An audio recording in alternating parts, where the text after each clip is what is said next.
In this video, we're going to take an in-depth look at the Pixel Processor node. Now, the Pixel Processor is new to Substance Designer 5. It is an extremely powerful node, yet it's also complex. So in this video, we're going to take a step-by-step approach to explain how the Pixel Processor works and what you can use it for. So in short, the Pixel Processor will operate or process each pixel in an image. You can think of it like creating a filter, and the process is to take an image, as you see here, plug this here into the Pixel Processor, and then here you see that we have a per pixel function. So if I click this edit button, now we have this function. So what you do is you create a function that's going to operate on this image per pixel, and you do any number of operations to produce the type of effect that you want. And then here, as you can see in this section, we're going to output a final value, which is going to be the transformed pixels. So let's just go back to my main graph. And so just as a high-level recap, the Pixel Processor node allows us to take an input image and compute a function on that per pixel. So let's take a look at a real-world example of how this would work. So here I have a bitmap, and that's what we're viewing here in my 2D view. And this bitmap, I call this my Substance Warhol image here. So I have the Substance logo repeated several times within this image. So here you can see that I have 9 versions of this with varying color. And so what I want to do is think about this image as a texture sheet. So here I have several different logos. Now imagine again, like you have a substance and you want to be able to use different logos across a texture, or perhaps you want to utilize some decals. And instead of importing in each one of these bitmaps and then going through a masking process and a composite of several blend nodes and so on to call out specific portions of this image, via masks, we can do this through a single node and do this through a pixel processed function. So in order to do this, we're going to take this image here and we're going to divide this up into a grid. So here you can see I'm going to start to basically draw out these grid lines here, and you can see how this divides this image up into a tile. And so what we have here is a 3 by 3 grid, and so this 3 by 3 grid is going to become a user input parameter so that we can decide how this image is going to be tiled. And then once we have this, we're going to take this bitmap, we're going to feed it into the Pixel Processor, and what that's going to allow us to do is evaluate each pixel in this image. And then we're going to be able to look at each pixel and to see if it falls within a specific cell. Now this specific cell is going to be driven by an input parameter, and if this cell does fall within the selected cell, then what we will do is we will isolate these pixels and then we will drop the alpha for all of the other pixels in the image. So this way we will only be outputting the values here that are in the selected cell as chosen by the input parameter. So let's look at the practical example of this working. So first, let's double-click the Pixel Processor to view its output in the 2D view, and then I'm going to double-click an empty spot here on my graph, which is going to take me to the root level and where my input parameters are. Finally, I'm going to click this preview button here so we can view the input parameters as they would once we actually instance this graph into another Substance graph.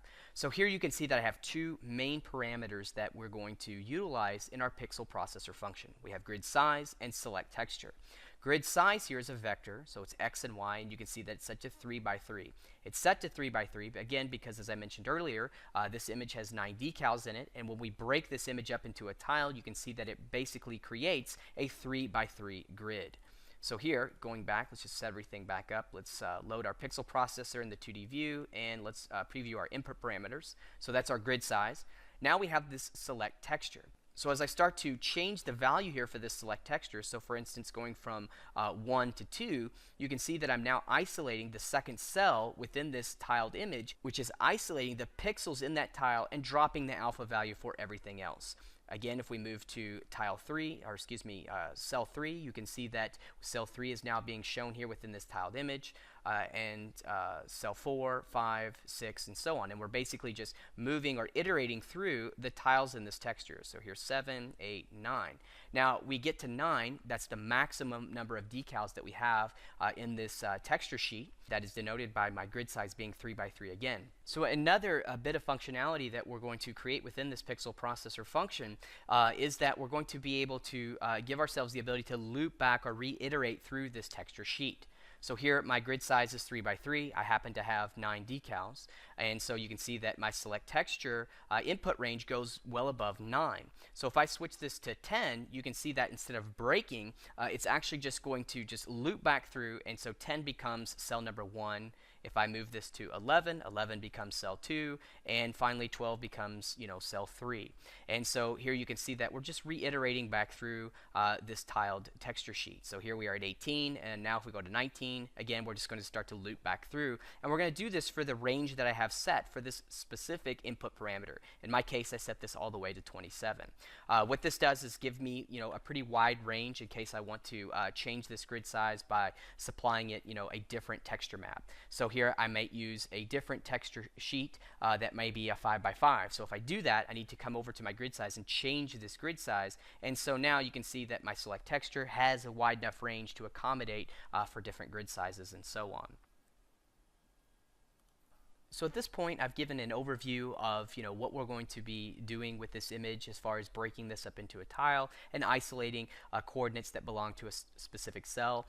We've briefly talked about the pixel processor and how it operates per pixel. So what we need to do next is deep dive a bit further and take a look at the actual function itself. So I'm going to select this node.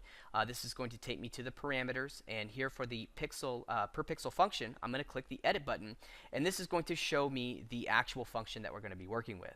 So this function, it works the exact same as any other dynamic function. So if you've created any dynamic functions in Substance Designer, this is going to be the exact same process. You're actually going to be using the exact same nodes as well. So if I hit the space bar, here you can see that it brings up my operational nodes, and I have several of these function nodes. For instance, I have the ability to get and set variables, I have the ability to create functions, I have the ability to use controls such as create sequences and if-else statements and so on. So all of these functions or these operator nodes here are available to me so that I can create this function.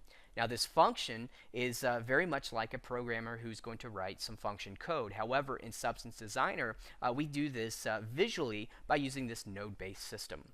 As you will see, we will be using various math operations and some conditional logic. Now, I'm terrible at math, so I want to give a special thanks to Nicholas Weirman for creating the equation and helping me with the math operations.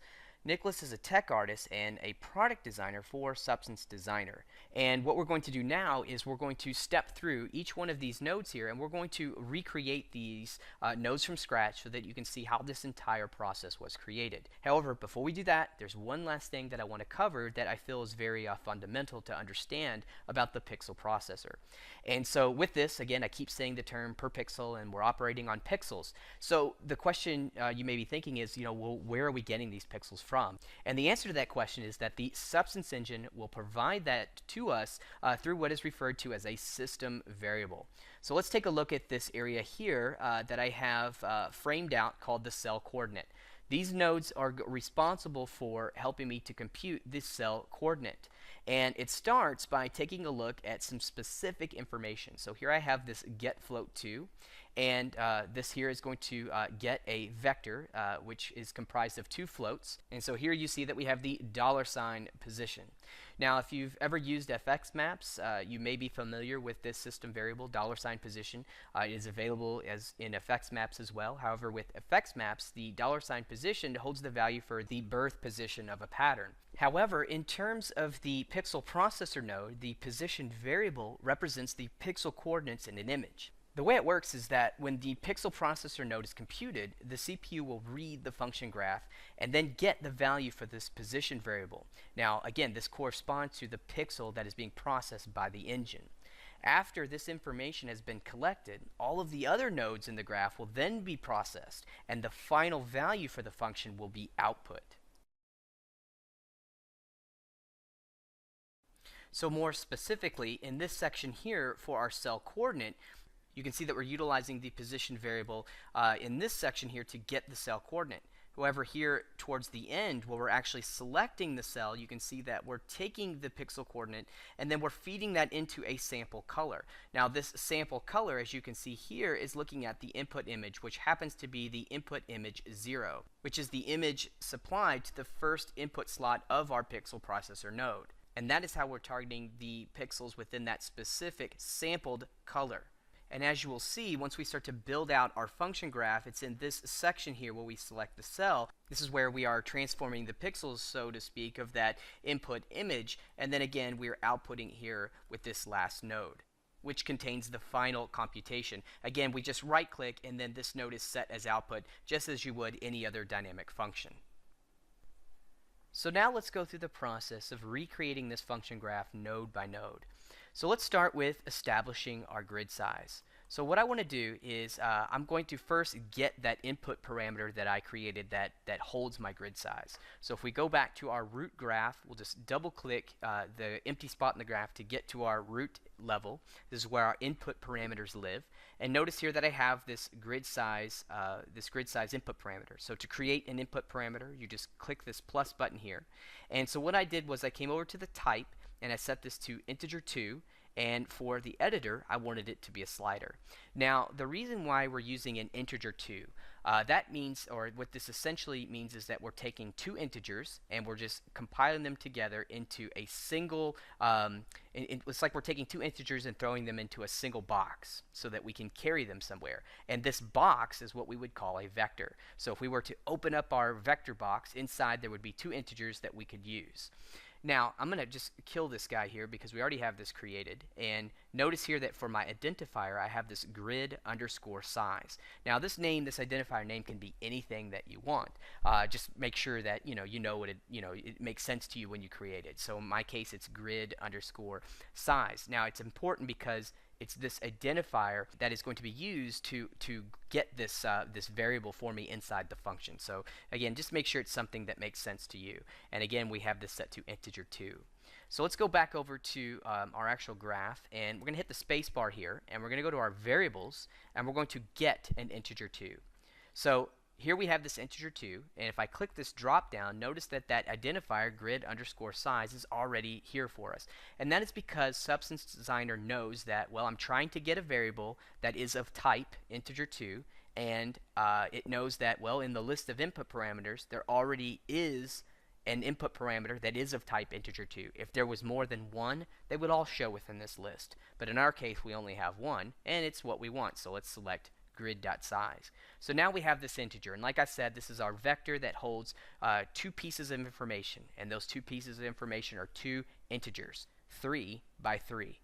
So that's all well and good, and it works perfect for us in how we're going to use this grid, because we want this to be whole numbers. That's why we're using integers to begin with. We wouldn't want our grid to be like 3.125 by 3.45, something like that. We're never going to do that. It's always going to be these whole numbers, and that is why we're using integers.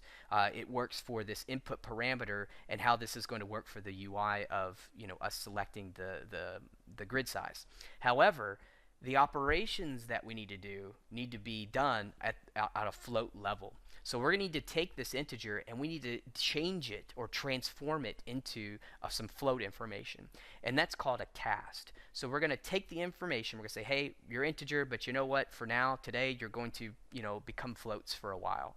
And so what we're going to do is click this space bar to open up our operational nodes, and then we're going to come over here to our cast, and we're going to say to float 2. All right, now the reason why we're doing this is because we have integer 2, and we need to cast it or change it to float 2. And so here you can see that we'll take the output, and we'll just plug this here into the input, and so now our two integers have become floats. Now that we have this float information, we actually want to break this into its sub values, or it's again, we want to open up that box and we want to grab out the two values is what we want to do. And so in order to do this, we're going to utilize what's called a swizzle. All right, so I'm going to hit the space bar, and I'm going to come over here to vector, and I'm going to do swizzle float 1.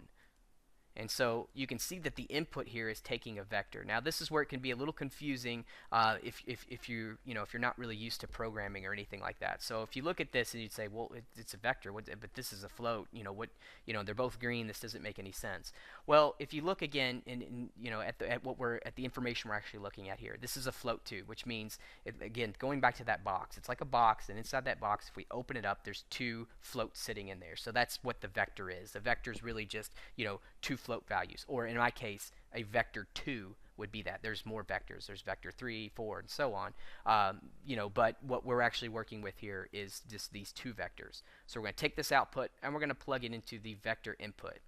All right, so when we select this node and we take a look at what we have this x value. So this is just like, this x just stands in for a value. So we're basically saying x equals whatever we choose in this drop-down box. Now here, notice here that we have basically, all the way up to vector 4. So really, when I was talking before, we're either going to have vector 2, 3, or 4. That's going to be the max of what we can work with. So here, notice that we have all these vectors represented. However, we just want to say, hey, x, we want you to equal that first float value, which is x. So now we'll take this node. I'm just going to copy, so Control-C, Control-V to paste it, and it's already connected for me, which is good. And I can select this node here, and now I can say, hey, x, you're now equal to the second float value. So that would be y. So the first one, x equals x, and then x equals y.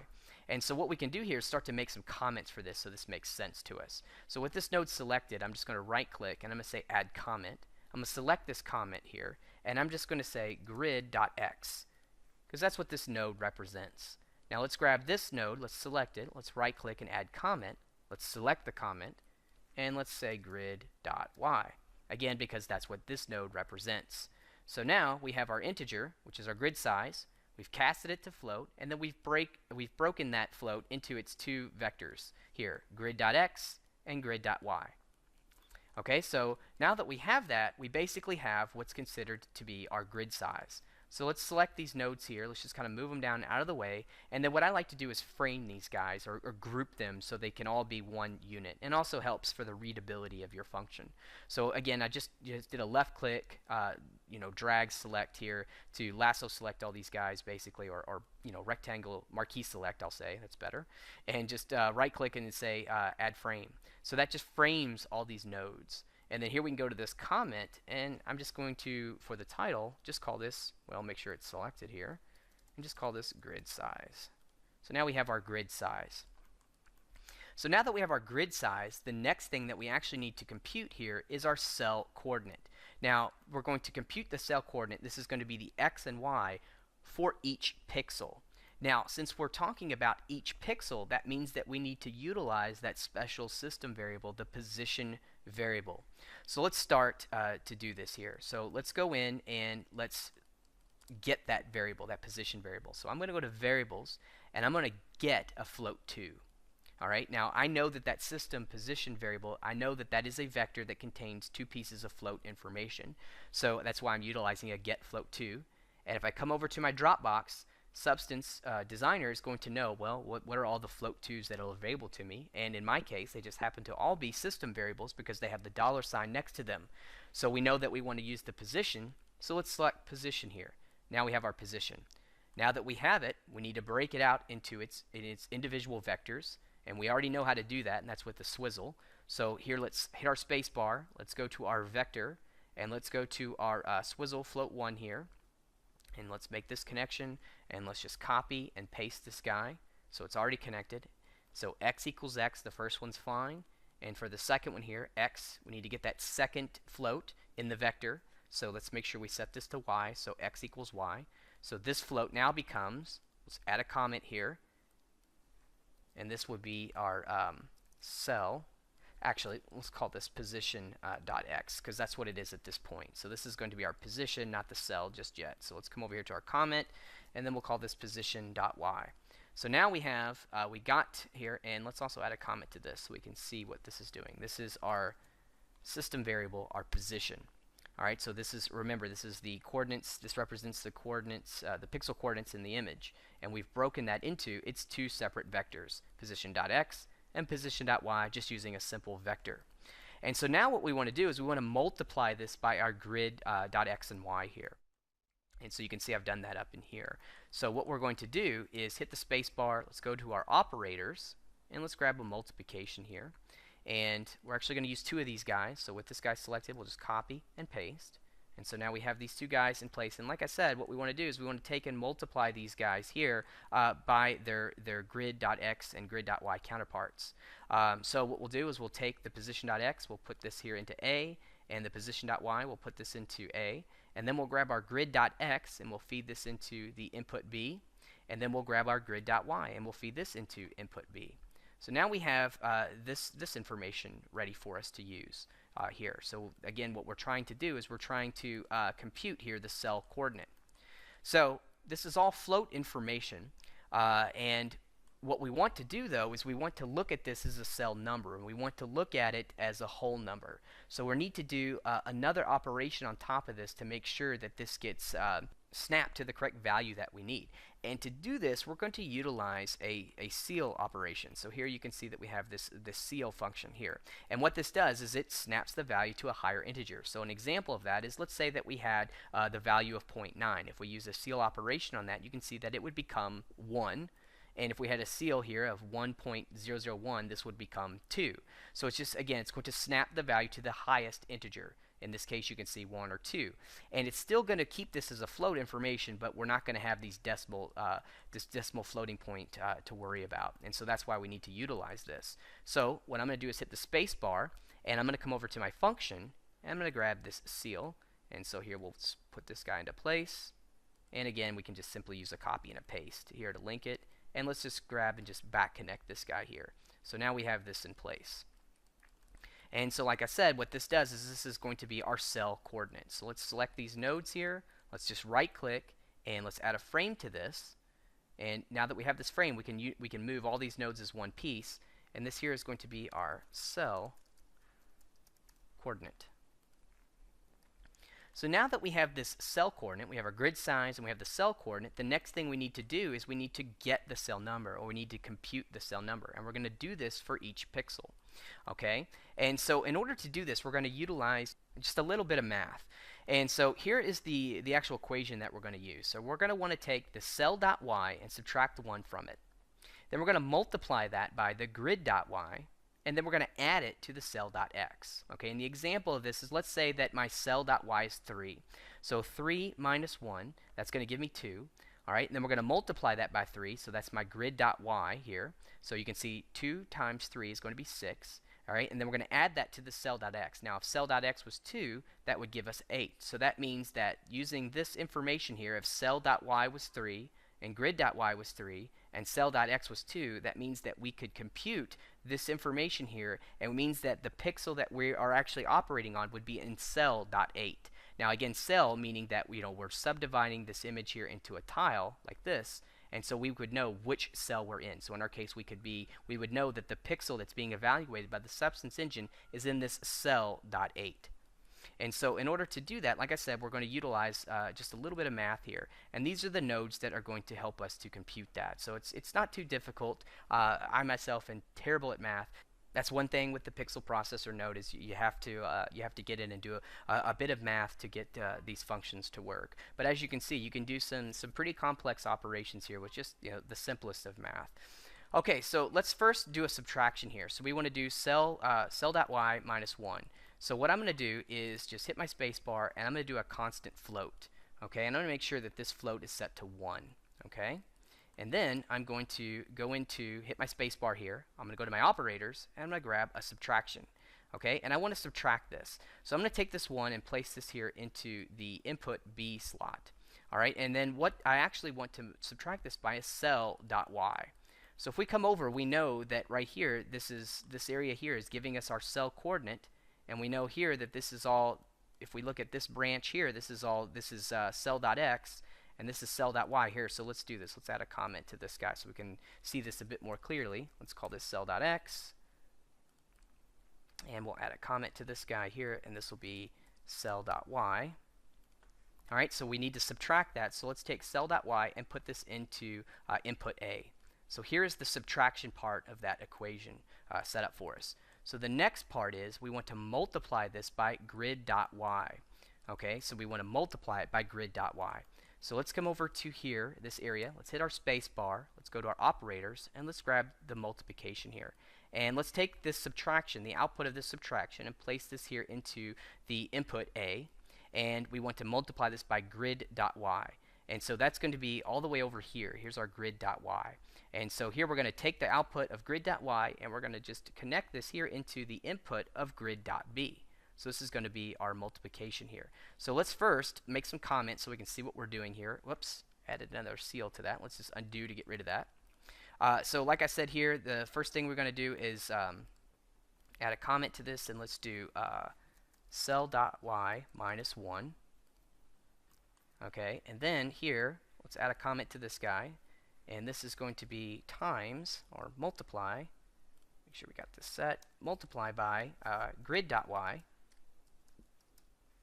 Okay, so that's what that section here is going to take care of for us.